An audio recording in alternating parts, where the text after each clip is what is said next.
Wow, that's dangerous. Hi, my name is Hannah, and you can call me Mistress of Blood and Dismemberment. No, really. I'm an evolutionary biologist. A special kind. Not every evolutionary biologist likes to bath in body fluids of dead animals. I will recommend it. It has a very nice exfoliating effect. Well, as I said, I'm an evolutionary biologist, and my area of expertise is brain evolution. I love brains. Really. No matter in which state they are, rotten brains, any kind of brains, they have their appeal for me. I always want to cuddle them.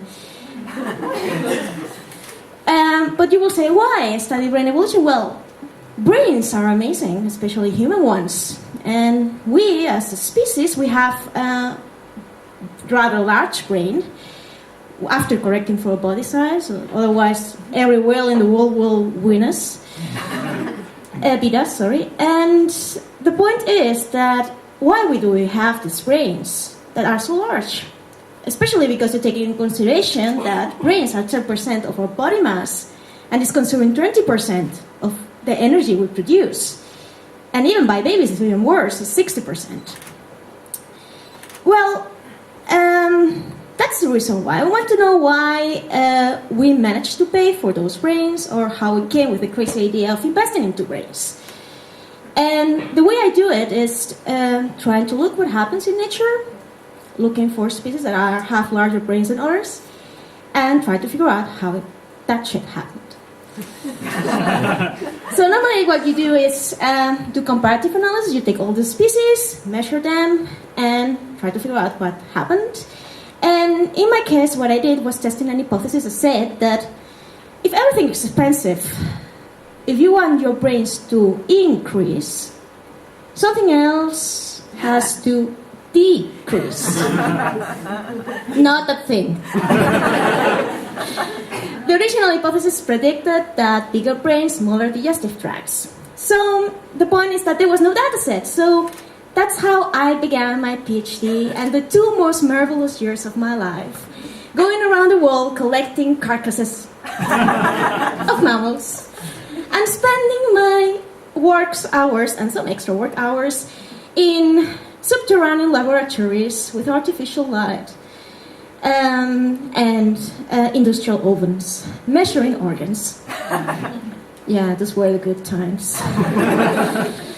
Well, as you can imagine, I'm very vocal about it, and this has really, truly influenced my social life. I've learned very early that not everyone welcome into the conversation.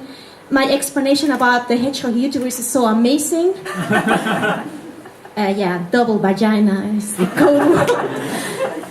And also, not everyone can understand that someone remotely human could put in the same sentence the words chainsaw, whale, orgasmic.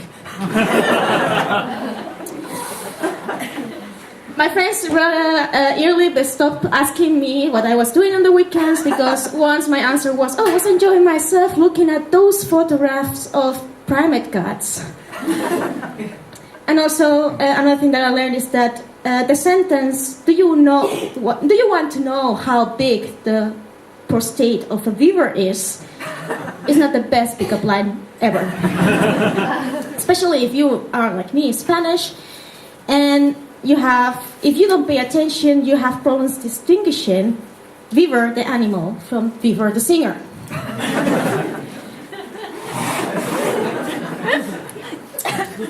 That thing is too big, really.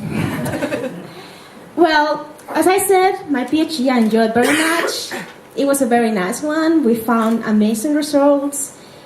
I rejected that hypothesis, and I only found a negative correlation between brain and fat, which is rather amazing because a lot of brain is also fat. But never mind. And now I'm here in St. Andrews, and well, I still work with brains. The problem is that they're not physical anymore. I work with images. And I miss them. It's not the same. It's like having the real thing for years, and I'm not going to make any sexual innuendo here, and so we have the fake version of it. And also, it's not the same. I cannot cuddle my computer screen with the same devotion. Even I'm not alone in the office. So I have cravings. I feel unsatisfied, and that means that I have to find another means of getting what I need. And that's our two words. That is roadkill. Which absolutely upsets my boyfriend, because every time that we are around with the car, it's just like, oh, squirrel. Oh, mother. Oh, badger. Stop it. Last time he was rather upset because, okay, he stopped. And then I began taking out of my bag, in this order, a roll of waste bags, latex gloves, my dissection kit, a change of clothes. Hey, come on! Blood and shit is very difficult to get out of synthetics. I'm just being practical. So, yeah.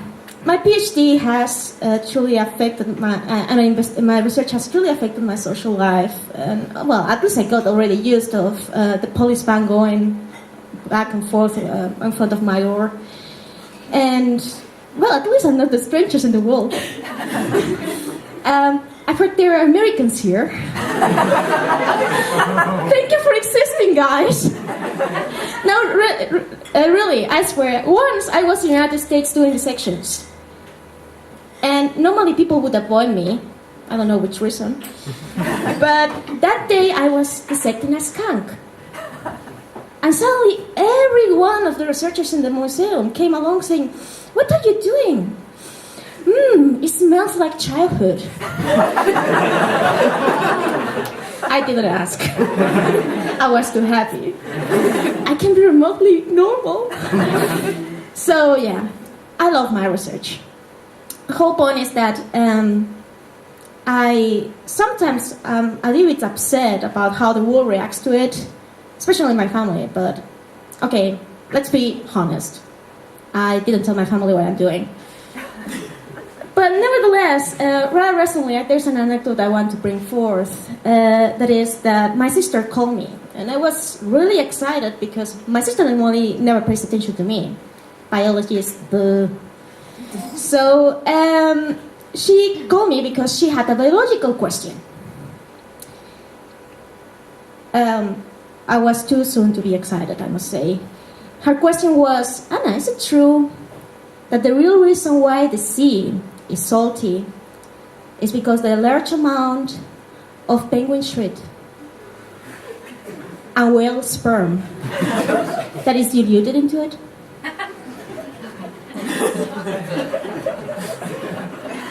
Are you trolling my sister? Well, not my area of expertise, and I must confess I have had my share of shit and semen. Professionally. Oh, come on, guys. Have you never cut by mistake a testicle open? Don't judge me. But I'm pretty much sure it's not the real reason why. Although it will be a good system for convincing people to reduce the salt content in their diet. No, less salt. You know where salt comes from, more. So, well, I hope you enjoy listening to my craziness and this thing. And just keep in mind, if you ever have a dead carcass, especially if it's a whale and I can bring my chainsaw along, please call me.